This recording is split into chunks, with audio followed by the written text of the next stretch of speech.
So we know this really well, and we'll go through this really quickly. But for depression, we need oxygen to the brain. So just as a quick aside, like for example, I have patients, and we may have talked about this before, Del, as well. When you have your head looking at a device, you increase the weight on your neck by 10 pounds, and you also reduce the oxygen availability by as much as from 10 to 40%. So just this action alone can reduce oxygen to the brain. So from a Tweener perspective, Del, especially we work on the neck. And then from a Tong Ren perspective, we need to work on it. I have a 21-year-old whose neck is like that. And then guess what? When we work today, when we practice on these points, that person also has weak hands. Why is that? Because we know from Tong Ren perspective, the nerves are working to supply the arms. And we're going to talk about that in a few minutes. But can you imagine, this is a 21-year-old. They definitely have the smartphone posture, and they do yoga on a regular basis.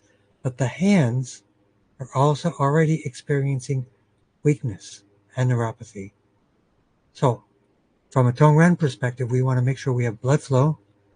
Of course, we want good structure, and we want to liberate the nerves of the neck, which are the brachial plexus nerves.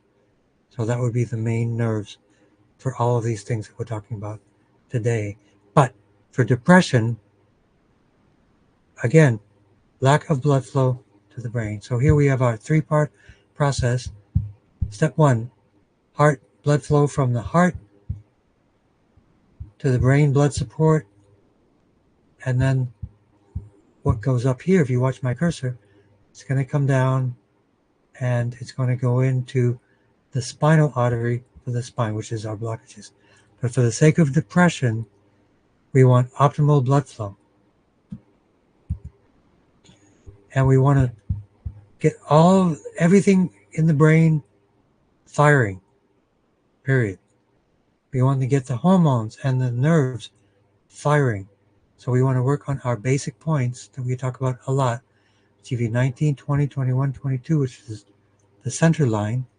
Then the Jade Pillow, which is, these are the command points of the brain, command points of the brain stem. So imagine if you have right here a lack of blood flow to the brain, you are negatively impacting the sensory nerves, the motor nerves, and all of the hormones, and the CRV point of the medulla. All of these things will be deficient and misfiring.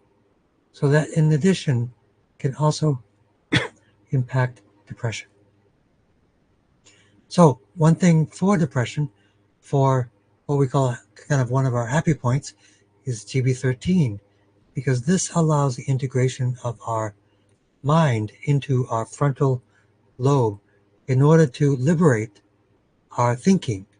So to allow additional focus and allow our emotions, as we say here, to go into a proper balance.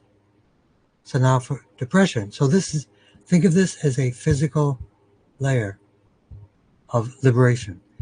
The hormones, the nerves, the frontal lobe, all these different things.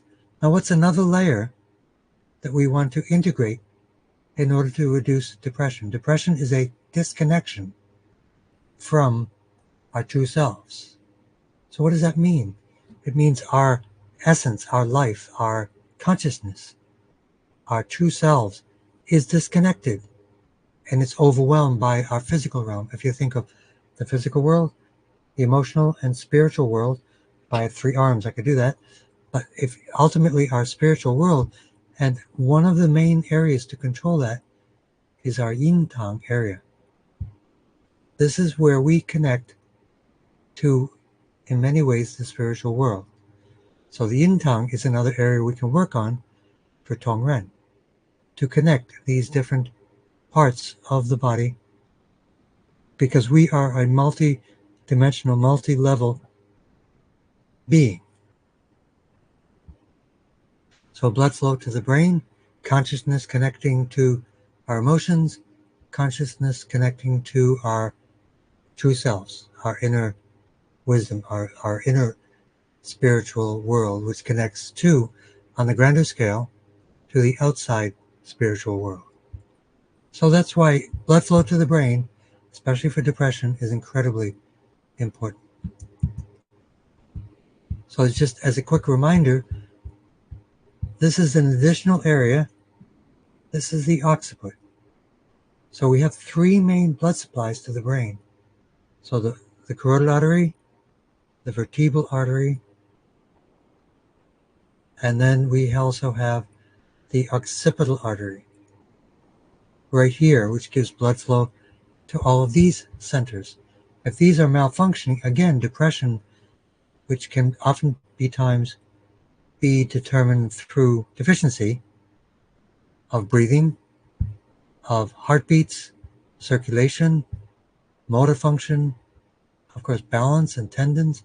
If all of these things are deficient, again, our relationship to our physical life can be impacted, and that can also exacerbate depression as well.